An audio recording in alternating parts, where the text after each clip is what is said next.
Next question, draw the following views of a bushed journal bearing assembly and mark the proportions in terms of diameter. ഡയമീറ്ററിൻ്റെ ടേംസിൽ proportions എടുത്തതിന് ശേഷം എന്ത് വരയ്ക്കുക? Bushed journal ബെയറിങ്ങിൻ്റെ വ്യൂസുകൾ വരയ്ക്കുക. ബുഷ്ഡ് ജേണൽ ബെയറിങ്ങിൻ്റെ ഫ്രണ്ട് വ്യൂ ഉണ്ട്, അതിൻ്റെ ടോപ്പ് വ്യൂ ഉണ്ട്, അതിൻ്റെ സൈഡ് വ്യൂ ഉണ്ട്. ഓക്കെ, അപ്പോൾ ഇതിന് നമുക്ക് തന്നിരിക്കുന്നത് നമ്മൾ കഴിഞ്ഞ ക്വസ്റ്റ്യൻ വരച്ചതുപോലെ സാധാ ജേണൽ ബെയറിങ്ങിൻ്റെ കുറച്ച് വ്യൂസ് നമ്മൾ കഴിഞ്ഞ ക്വസ്റ്റ്യൻ വരച്ചായിരുന്നു. ഇൻ ടേംസ് ഓഫ് ഡിയിലാണ് നമുക്ക് എന്ത് തന്നിരിക്കുന്നത്? ഡയമെൻഷൻസ് തന്നിട്ടുള്ളത്. 0.7D, 0.6D, 3.6D, D, 5D ഇതൊക്കെ തുടങ്ങി. അപ്പോൾ ഈ തന്നിരിക്കുന്ന പ്രപ്പോർഷൻസിനെ നമ്മൾ ആദ്യം എന്താക്കി മാറ്റണം? കറണ്ട് വാല്യൂസ് ആക്കി മാറ്റണം അല്ലേ. അതിനുശേഷം നമ്മൾ എന്ത് ചെയ്യുക? ആ വാല്യൂ വെച്ചിട്ട് വരയ്ക്കുക. സെയിം ആയിട്ടുള്ള നമുക്ക് ഈ 3 വ്യൂസും ക്വസ്റ്റ്യനിൽ തന്നെ തന്നിട്ടുണ്ട്. ഈ വ്യൂസ് അതുപോലെ വരയ്ക്കുക. ഓക്കെ, അപ്പോൾ നമുക്ക് കഴിഞ്ഞ ക്വസ്റ്റ്യനിൽ നമ്മൾ എന്താ നോക്കി? ജേണൽ ബെയറിംഗ് എങ്ങനെ ആണെന്നുള്ളതാണ് നോക്കിയത്. നമുക്ക് ഈ ബുഷ്ഡ് ജേണൽ ബെയറിംഗ് എങ്ങനെ ഇരിക്കുന്നു നോക്കാം.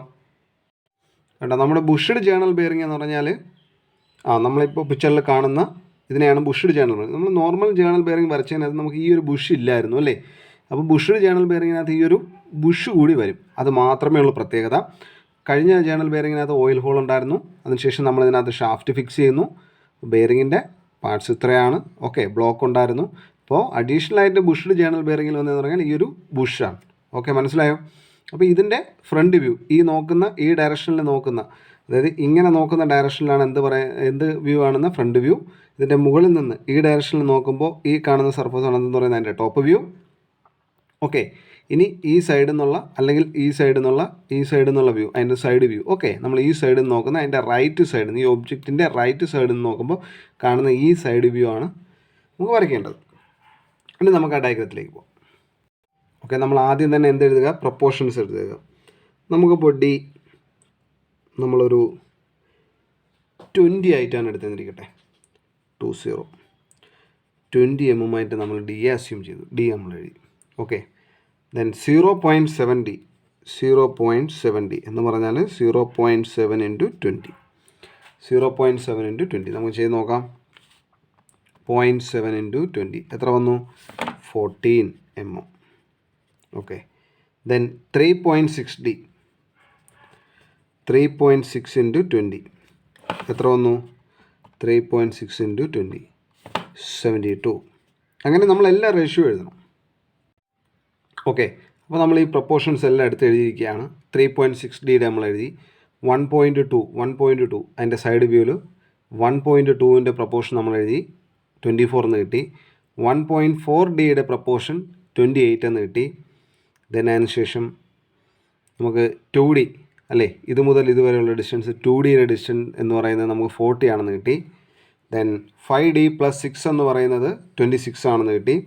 അതുപോലെ 0.5D അത് നമുക്ക് എത്രയെന്ന് കിട്ടി? 10 എന്ന് കിട്ടി. മനസ്സിലായോ?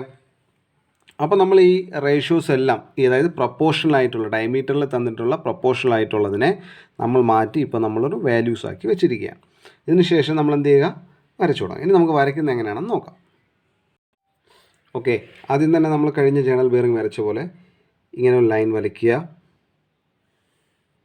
ആ ലൈൻ്റെ മെഷർമെൻറ്റ് നമുക്കറിയാം 3.6D അല്ലേ. 3.6D എന്ന് പറയുമ്പോൾ നമുക്ക് എത്രയാണ് വന്നത്? 3.6D എന്ന് പറയുമ്പോൾ 72. അതായത് ഇത് മുതൽ ഇതുവരെയുള്ളത് 72 ആണ് നമുക്കറിയാം. അതിനുശേഷം 72 പിന്നെ 0.7D 14 ആണ്. അപ്പോൾ നമുക്ക് മൊത്തത്തിൽ എത്ര എടുത്ത് വരയ്ക്കാം? നോക്കിയേ, 72 + 14 + 14 അതായത് 72ഉം 28ഉം എത്ര വന്നു? 90 വന്നു അല്ലേ. 72 28 100 വന്നു. 100. ഓക്കെ, അപ്പോൾ നമ്മൾ ആദ്യം എന്ത് ചെയ്യുക? 100 എടുത്തൊരു ലൈൻ വരച്ചു. ശരിയല്ലേ? അതിനുശേഷം ഈ 72 പോയിൻ്റ് നമ്മളിവിടെ മാർക്ക് ചെയ്തു. 100ൻ്റെ പകുതി എന്ന് പറയുന്നത് ഇങ്ങോട്ട് 50 എന്ന് നമുക്കറിയാം. ഓക്കെ, പറയുന്നത് മനസ്സിലാവുന്നുണ്ടോ? ദെൻ അപ്പോൾ നമുക്ക് ഏതൊക്കെ പോയിൻ്റ് കിട്ടി? ഈ 2 പോയിൻ്റ് മാർക്ക് ചെയ്തു, ഇതുവരെ മാർക്ക് ചെയ്ത് വെച്ചേക്കാം. ഇനി ഇതെത്രയാണ്? 0.6D. ഇതിൻ്റെ ഹൈറ്റ് എത്രയാണ്? 0.6D അല്ലേ. 0.6D എന്ന് പറയുമ്പോൾ നമുക്ക് എത്രയാണ് അവിടെ? 0.6D നമുക്ക് 12 ആണല്ലേ. അപ്പോൾ നമ്മൾ ഇങ്ങോട്ടൊരു 12 എടുത്തു, ഈ അറ്റത്തും നമ്മളൊരു 12 എടുത്തു, ഇവിടെ നമ്മൾ എത്ര എടുത്തു? ഒരു 12 എടുത്തു. ഓക്കെ, ദെൻ ഇനി നമ്മൾ മാർക്ക് ചെയ്യാൻ പോകുന്നത് ഇത് മുതൽ ഇതുവരെയാണ്. ഇത് മുതൽ ഇതുവരെയാണ്. അത് നമ്മുടെ സൈഡ് വ്യൂവിൽ തന്നിട്ടുണ്ട്. ഇത് മുതൽ ഇതുവരെ എന്ന് പറയുന്നത് 1.2D ആണ്. 1.2D നമ്മൾ ചെയ്തപ്പോൾ കിട്ടി 24 ആണെന്ന് കിട്ടി. നമ്മൾ ഇവിടെ നിന്ന് എന്ത് ചെയ്തു, ഒരു 24 മാർക്ക് ചെയ്തു. 24 മാർക്ക് ചെയ്തു, ഒരു സെൻട്രൽ ലൈൻ വരച്ചിട്ടു. അപ്പോൾ ഈ 24 ഇത് ഇവിടെ നിന്ന് ഇതുവരെയാണ്. ഓക്കെ, അതിനുശേഷം എന്ത് ചെയ്യുന്നു, ഇങ്ങനെ ഒരു ഹോറിസോണ്ടൽ ലൈൻ കൂടെ മാർക്ക് ചെയ്തു. ഓക്കെ, അപ്പോൾ നമുക്ക് ഇത്രയും കിട്ടി. ഇനി നമ്മൾ എന്താ ചെയ്യാൻ പോകുന്നത്, ആദ്യം 5D അല്ലേ, 5D എന്ന് പറയുന്നുണ്ട്. 5D അതായത് ഇവിടുത്തെ ഡയമീറ്റർ D എന്നായിട്ടുള്ള ഒരു സർക്കിൾ. ഡയമീറ്റർ D ആണെന്നുണ്ടെങ്കിൽ ഡയമീറ്റർ നമ്മൾ എത്രയാണ്, 20 ആണ് എടുത്തത്. അപ്പോൾ ആ സർക്കിൾ വരയ്ക്കണമെങ്കിൽ റേഡിയസ് 10 എടുത്തുകൊണ്ട് നമ്മളൊരു സർക്കിളിലൂടെ വരച്ചു. ഈ സർക്കിളായി. ഓക്കെ, ഇനി രണ്ടാമത്തെ സർക്കിൾ വരയ്ക്കാൻ, അതായത് ബുഷിൻ്റെ തിക്നെസ് നമുക്കറിയാൻ വേണ്ടി നമ്മുടെ ഇതിൻ്റെ പ്ലാനിൽ കറക്റ്റ് വാല്യൂ തന്നിട്ടുണ്ട്. എത്രയാണ്, 5D കണ്ടോ. ഇത് ആദ്യത്തെ സർക്കിളായിരുന്നു, ഇത് മുതൽ ഇതുവരെ. ഇനി ഇത് കണ്ടോ, ഈ പോയിൻ്റ് മുതൽ ഈ പോയിൻ്റ് വരെ ഉള്ളത് 5D + 6 എന്ന് തന്നിട്ടുണ്ട്. 5D + 6 നമുക്ക് ചെയ്തപ്പോൾ കിട്ടി എത്രയാണ്, 26 എന്ന് കിട്ടി. അപ്പോൾ 26ൻ്റെ ഒരു സർക്കിൾ വരയ്ക്കണമെങ്കിൽ റേഡിയസ് എത്ര എടുക്കും, 13 എടുക്കും അല്ലേ. 13 എടുത്തതിന് ശേഷം നമ്മളൊരു അടുത്ത സർക്കിൾ വരച്ചു. അപ്പോൾ ബുഷായി. പറയുന്നത് മനസ്സിലാവുന്നുണ്ടോ? അപ്പോൾ ഈ ബുഷായി. ഓക്കെ, ദെൻ ഇനി ഏതാ വരയ്ക്കേണ്ടത്, ഈ വലിയ സർക്കിളാണ് വരയ്ക്കേണ്ടത്. ഈ വലിയ സർക്കിൾ വരയ്ക്കാൻ വേണ്ടി നമുക്ക് അതിൻ്റെ റേഡിയസ് തന്നിട്ടുണ്ട്. റേഡിയസ് D തന്നെയാണ്. റേഡിയസ് 20 തന്നെ എടുത്തുകൊണ്ട് നമ്മൾ എന്ത് വരയ്ക്കുക, ഒരു സർക്കിൾ വരയ്ക്കുക. ഓക്കെ, ഒരു സർക്കിൾ വരച്ചു. പറയുന്നത് മനസ്സിലാവുന്നുണ്ടോ? അതിനുശേഷം ഈ വന്നിരിക്കുന്ന പോയിന്റിൽ നിന്ന് നമ്മൾ 2 ലൈൻ താഴേക്ക് മാർക്ക് ചെയ്യുക. ദെൻ എന്ത് ചെയ്യുക, നമ്മൾ ഈ 12 വരച്ചിരിക്കുന്ന ലൈനെ കണ്ടിന്യൂ ചെയ്ത് ഇവിടെ എത്തിക്കുക. പക്ഷേ ഇവിടെ ഷാർപ്പ് എഡ്ജാണോ കർവ്ഡ് എഡ്ജ് അല്ലേ. നമ്മൾ ജോയിൻ ചെയ്യുമ്പോൾ കർവ്ഡ് എഡ്ജായിട്ട് ജോയിൻ ചെയ്യുക. മനസ്സിലായോ? ഇത്രയും മനസ്സിലായോ? ഇനി എന്താ നമുക്ക് വരയ്ക്കാനുള്ളത്, ബ്ലോക്ക് ഫിറ്റ് ചെയ്യാൻ വേണ്ടിയുള്ള, ബോൾട്ട് ഇടാൻ വേണ്ടിയുള്ള ഓപ്ഷൻ ഉണ്ടല്ലേ, ഹോളുണ്ട്. ആ ഹോൾ മാർക്ക് ചെയ്യാൻ വേണ്ടി നമ്മളിവിടെ പോയിൻ്റ് മാർക്ക് ചെയ്തിട്ടുണ്ടല്ലേ. അപ്പോൾ അതിലൂടെ നമ്മളൊരു 2 സെൻട്രൽ ലൈൻ മാർക്ക് ചെയ്തു. ദെൻ ഹോളിൻ്റെ ഡയമീറ്റർ എത്രയാണ്, ഹോളിൻ്റെ ഡയമീറ്റർ നമ്മൾ സൈഡ് 0.5D തന്നിട്ടുണ്ടല്ലേ. 0.5D നമ്മൾ കണ്ടുപിടിച്ച് വെച്ചാൽ 10 ആണല്ലേ. അപ്പോൾ 10 എന്ന് പറയുമ്പോൾ അത് ഡയമീറ്ററാണ് 10, ഇത് മൊത്തത്തിൽ 10 ആണ്. അപ്പോൾ അത് മാർക്ക് ചെയ്യാൻ വേണ്ടി ഇങ്ങോട്ടൊരു 5 mm എടുത്ത് ഇത് മാർക്ക് ചെയ്യുക, ഇങ്ങോട്ടൊരു 5 mm എടുക്കുക. ശരിയല്ലേ? അതുപോലെ ഇതും ഇങ്ങോട്ട് 5 mm എടുക്കുക, ഇങ്ങോട്ട് 5 mm എടുക്കുക. അപ്പോൾ ഇതിൻ്റെ ഫ്രണ്ട് വ്യൂവിൽ നമ്മൾ ഏതൊക്കെ വരച്ചു, ഇത്രയും പോർഷൻസ് നമ്മൾ വരച്ചു. ഇനി നമുക്ക് വരയ്ക്കേണ്ടത് ഇതിൻ്റെ ഓയിൽ ഹോളാണല്ലേ. ഓയിൽ ഹോൾ നമ്മൾ നോർമലി വരച്ച പോലെ തന്നെ ഓയിൽ ഹോളിൻ്റെ മെഷർമെൻറ്റ്സ് ഇവിടെ കിടപ്പുണ്ട്. നോക്കിയേ, ഓയിൽ ഹോളിൻ്റെ മെഷർമെൻറ്റ്സ്. അതിൻ്റെ കൗണ്ടർ ചെയ്തിരിക്കുന്ന പോയിൻറ്റ്, കൗണ്ടർ മീൻസ് എന്ന് പറഞ്ഞാൽ കൗണ്ടർ സിങ്ക് ചെയ്തിരിക്കുന്നത് ഈ പോർഷൻ കണ്ടോ. അതെന്ന് പറയുന്നത് ഡയമീറ്റർ 6 അല്ലാതെ ഓയിൽ ഹോൾ എന്ന് പറയുന്ന ഡയമീറ്റർ 3 ആണ്. അപ്പോൾ നമ്മൾ എന്ത് ചെയ്യുക, ഈ സെൻട്രൽ ലൈൻ വരച്ചാണ്. ഹോളിൻ്റെ ഡയമീറ്റർ 3 ആണ്. അപ്പോൾ 1.5 mm ഇങ്ങോട്ടും 1.5 mm ഇങ്ങോട്ടും. ഇനി കൗണ്ടർ സിങ്ക് ചെയ്ത പോർഷനിൽ 6 ആണ് മൊത്തത്തിൽ. അപ്പോൾ ഇവിടെ നിന്ന് ഇങ്ങോട്ട് 3, ഇവിടെ നിന്ന് ഇങ്ങോട്ട് 3. മനസ്സിലായോ? ഇത്രയേ ഉള്ളൂ ഇതിൻ്റെ ഫ്രണ്ട് വ്യൂ. മനസ്സിലാണേ? ദെൻ ഇനി നമുക്കിതിൻ്റെ പ്ലാൻ വരയ്ക്കാം. ഇതിൻ്റെ ടോപ്പ് വ്യൂ വരയ്ക്കാം. അത് നമ്മൾ താഴോട്ട് എക്സ്റ്റെൻഡ് ചെയ്തിട്ടു. ഓക്കെ, ഇത്ര ഇട്ടേക്കെയാണ്. ദെൻ അത് വരയ്ക്കാൻ വേണ്ടി എന്ത് വേണം, അതിൻ്റെ ടോപ്പ് വ്യൂ വരയ്ക്കാൻ വേണ്ടി നമുക്ക് ഈ വീതി വേണം അല്ലേ. ഇത് മുതൽ ഇതുവരെ എത്രയാണെന്ന് അറിയണം. ഇത് മുതൽ ഇതുവരെ എന്ന് നമുക്ക് അറിയാൻ വേണ്ടി നമ്മൾ നോക്കി അതിൻ്റെ സൈഡ് വ്യൂവിൽ മെഷർ ചെയ്തിട്ടുണ്ട്. കണ്ടോ, ഇത് മുതൽ ഇതുവരെ 1.4D ആണ്. 1.4D നമ്മൾ നോക്കിയായിരുന്നു, 28 ആണല്ലേ. അപ്പോൾ ആ 28 എന്ന് പറയും, ഇത് മുതൽ ഇതുവരെ എത്രയാണ്, 28 ആണ്. നമ്മളത് മാർക്ക് ചെയ്തു, 28. മനസ്സിലായോ? 28. ദെൻ ഇവിടെ മുതൽ ഇതുവരെ അതിനെന്ത് ചെയ്താൽ മതി, ഇതിനെ താഴേക്ക് എക്സ്റ്റെൻഡ് ചെയ്യുക, ഇതിനെ താഴേക്ക് എക്സ്റ്റെൻഡ് ചെയ്യുക, ഇങ്ങനെ ക്ലോസ് ചെയ്യുക. മനസ്സിലായോ? ഇത്രയും പോർഷനായി കഴിഞ്ഞു. ഇനി ഇതാ ഈ സെൻട്രൽ ലൈൻ നമ്മൾ എങ്ങോട്ട് എക്സ്റ്റെൻഡ് ചെയ്യുക, താഴേക്ക് എക്സ്റ്റെൻഡ് ചെയ്യുക, ഇവിടെയും താഴേക്ക് എക്സ്റ്റെൻഡ് ചെയ്യുക. ഇത് 28 ആണെന്നുണ്ടെങ്കിൽ 28ൻ്റെ പകുതി എത്രയായിരിക്കും, 14. 14 പോയിൻറ്റ് കണ്ടുപിടിച്ചതിന് ശേഷം ഇവിടെയും മാർക്ക് ചെയ്യുക, ഇവിടെയും മാർക്ക് ചെയ്യുക. എന്തിനാണ് നമ്മൾ ഇങ്ങനെ ഒരു സെൻറ്റർ പോയിൻറ്റ് മാർക്ക് ചെയ്തത്, ഈ 2 ഹോൾ മാർക്ക് ചെയ്യാൻ വേണ്ടിയാണ് അല്ലേ. ഹോളിൻ്റെ ഡയമീറ്റർ 0.05D ആണ്, നമുക്ക് 10 ആണെന്നറിയാം. റേഡിയസ് 5 എടുത്തുകൊണ്ട് ഇവിടെ ഒരു സർക്കിൾ വരയ്ക്കുക, ഇവിടെ ഒരു സർക്കിൾ വരയ്ക്കുക. അപ്പോൾ ഇത് രണ്ടുമായി. ഓക്കെ, ഇനി എന്താ മാർക്ക് ചെയ്യേണ്ടത്, ഇനി ഈ ഷാഫ്റ്റും നമ്മുടെ അതുപോലെ തന്നെ ഇവിടെ നമ്മൾ ഷാഫ്റ്റ് വരുന്ന പോർഷനാണ്, ഇവിടെ നമ്മുടെ ബുഷാണ് അല്ലേ. അപ്പോൾ ഇത് രണ്ടും നമ്മൾ എന്ത് ചെയ്യുക, എക്സ്റ്റെൻഡ് ചെയ്യുക. അതാ ഈ പോയിന്റിൽ നിന്ന് ഡോട്ടർ ലൈൻ എക്സ്റ്റെൻഡ് ചെയ്തിടുക, ഇവിടെ അതുപോലെ എക്സ്റ്റെൻഡ് ചെയ്തിടുക. ഇനി ഈ പോയിന്റ് ഇതുവരെ കൊണ്ടുവന്നതിന് ശേഷം ഇവിടെ എന്ത് ചെയ്യുക, ഡോട്ടർ ലൈൻ. കാര്യം ഇത് അകത്ത് വരുന്ന പോർഷൻ ആയതുകൊണ്ടാണ് നമ്മൾ ഇതിനകം എന്ത് ചെയ്താൽ ഹിഡൻ ആയിട്ട് കൊടുത്തത്. ഇതുപോലെ ഇവിടെ ട്രേസ് ചെയ്തിട്ട് ഹിഡൻ ആക്കുക. പറയുന്ന മനസ്സിലായി, നമ്മൾ മുകളിൽ നിന്ന് ട്രേസ് ചെയ്തെടുത്തു. ഓക്കെ, ആ ലൈൻ നമ്മൾ പ്രൊജക്ഷൻ ചെയ്ത് നേരെ പ്രൊജക്റ്റ് ചെയ്ത് താഴെ കൊണ്ടുവന്നിട്ട് അതിനെ എന്ത് ചെയ്യുക, ഡോട്ടഡ് ലൈനായിട്ട് കൊടുത്തു. ഇത്രയും നമ്മൾ മാർക്ക് ചെയ്തേക്കാണ്. ഇനി ഇവിടെയാണ് ഷാഫ്റ്റ് വരുന്ന. ആ ഷാഫ്റ്റ് ഷാഫ്റ്റിന് സ്പെസിഫൈഡ് ലെങ്ത് ഇല്ല, ലെങ്ത് എത്ര വേണോ ആവാമെന്നുള്ളതുകൊണ്ട് നമ്മളൊരു ഡിസ്റ്റൻസിലിട്ട് ആ ഷാഫ്റ്റ് മാർക്ക് ചെയ്തു. ഓക്കെ, ഇത്രയും മാർക്ക് ചെയ്ത് വെച്ചേക്കാൻ.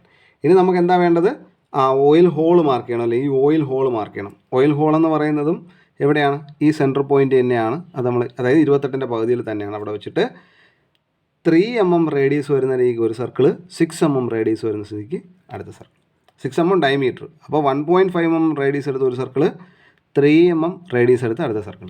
പറയുന്നത് മനസ്സിലാവുന്നുണ്ടോ? ദെൻ ഇതിൻ്റെ വീതി, അതായത് നമ്മൾ സൈഡിൽ നിന്ന് നോക്കുമ്പോൾ കാണുന്ന നോക്കിയേ, ഇതാണ് എൻ്റെ വീതി. ഈ വീതി എന്ന് പറയുന്നത് എത്രയാണ് ഇവിടെ തന്നിട്ടുണ്ട്, എത്രയാണ് വിഡ്ത്ത് എന്ന് പറയുന്നത് 2D ആണ്. 2D എന്ന് പറയുമ്പോൾ എത്രയായിരുന്നു, D നമ്മൾ 20 എടുത്തെങ്കിൽ 2D എത്രയാണ്, 40 ആണ്. അപ്പോൾ ഇതിൻ്റെ സെൻറ്ററിൽ നിന്ന് 20 മുകളിലേക്കും 20 താഴേക്കും എടുത്തിട്ട് എന്ത് ചെയ്യുക, ഇങ്ങനെ മാർക്ക് ചെയ്യുക. പറയുന്നത് മനസ്സിലാവുന്നുണ്ടോ? ഇനി ഇത് ഏതുവരെ വരും, ഈ ലൈൻ നമ്മൾ പ്രൊജക്റ്റ് ചെയ്ത് താഴേക്ക് കൊണ്ടുവരിക, കണ്ടോ? ഇനി അതുപോലെ ഈ ലൈൻ പ്രൊജക്റ്റ് ചെയ്ത് താഴേക്ക് കൊണ്ടുവരിക. അപ്പോൾ നമ്മൾ ഈ പ്രൊജക്ഷൻ ചെയ്യാൻ വേണ്ടി താഴോട്ടെടുത്ത ലൈനുകളെല്ലാം ലൈറ്റ് ലൈനുകളാണ്. ഇതാണ് ഡാർക്ക് ലൈൻ. മനസ്സിലാവുന്നുണ്ടോ?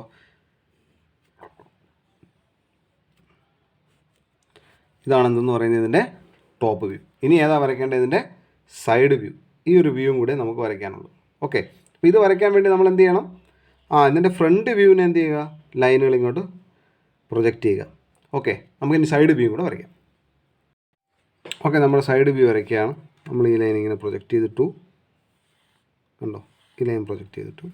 അതിനുശേഷം ഇത് വരയ്ക്കുക, ഇത്രയും പോർഷൻ അല്ലേ സൈഡ് വ്യൂ, അതായത് ഇത് മുതൽ ഇതുവരെ എന്ന് പറഞ്ഞാൽ ഈ ലെങ്ത് തന്നെയാണ്. നമ്മളത് മാർക്ക് ചെയ്തു 1.4D അത് നമ്മൾ മാർക്ക് ചെയ്യുന്നു 1.4D. ഓക്കെ, ഇത് മുതൽ ഇതുവരെ 1.4D എന്ന് പറയുമ്പോൾ നമ്മുടെ വാല്യൂ എത്രയായിരുന്നു, 28 ആയിരുന്നു അല്ലേ? ഇത് 28 ആയിരുന്നു. അതിനൊരു സെൻട്രൽ ലൈൻ നമ്മൾ മാർക്ക് ചെയ്തിട്ടു. ഓക്കെ, സെൻട്രൽ ലൈൻ മാർക്ക് ചെയ്തിട്ടു. ഇനി എന്താ വരയ്ക്കേണ്ടത്,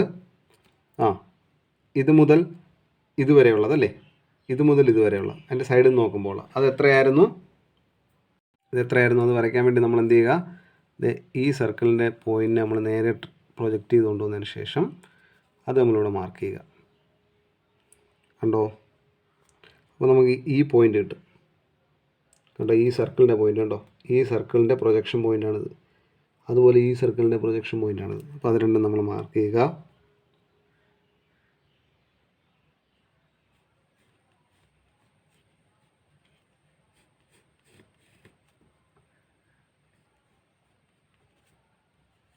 ഇത് രണ്ടും നമ്മൾ മാർക്ക് ചെയ്തു.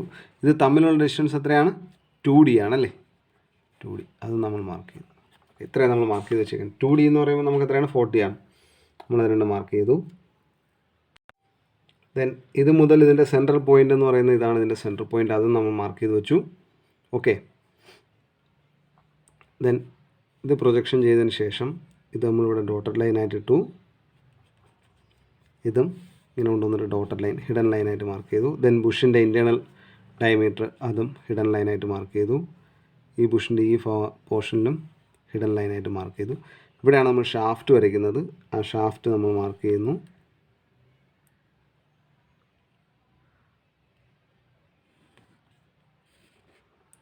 ഓക്കെ, ആ ഷാഫ്റ്റ് നമ്മൾ മാർക്ക് ചെയ്തു. ഇത്രയും നമ്മൾ മാർക്ക് ചെയ്തിരിക്കുകയാണ്.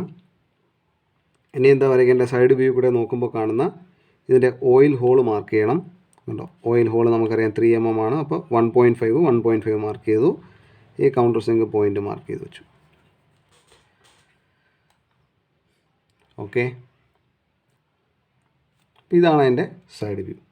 നമ്മൾ കഴിഞ്ഞ് വരച്ച പോലെ തന്നെയാണ് അഡീഷണൽ ആയിട്ട്, അതായത് ജേണൽ ബെയറിംഗ് നോർമലി വരച്ച പോലെ തന്നെയാണ് നമ്മൾ ഈ ബുഷിൻ്റെ ഈ ലൈൻ, അതായത് ബുഷിന് വരുന്ന ഈ ഒരു ക്ലിയറൻസ് മാത്രമേ നമുക്ക് അഡീഷണൽ ആയിട്ട് വരുന്നു. അപ്പോൾ ജേണൽ ബിയറിംഗ് നമ്മൾ കഴിഞ്ഞ ക്വസ്റ്റ്യനിൽ വരച്ചത് എങ്ങനെയാണ് അതുപോലെ തന്നെയാണ് മെഷർമെൻറ്റ്സ് എടുത്തെല്ലാം വരയ്ക്കേണ്ടത്. പിന്നെ അഡീഷണൽ ആയിട്ട് വന്നൊരു ജേണൽ ബെയറിങ്ങിനെ കാട്ടിയും നമ്മളിപ്പോൾ വരച്ചതിൻ്റെ വ്യത്യാസം എന്താണ്, ബുഷ്ഡ് ജേണൽ ബെയറിംഗ് ആണ്. ആ ഒരു ബുഷ് വന്നതാണ് അവിടുത്തെ വ്യത്യാസം. അപ്പോൾ എല്ലാവരും ഇന്നത്തെ ക്ലാസ് 1-2 തവണ കണ്ടു നോക്കുക, അതിനുശേഷം വരച്ചു നോക്കുക.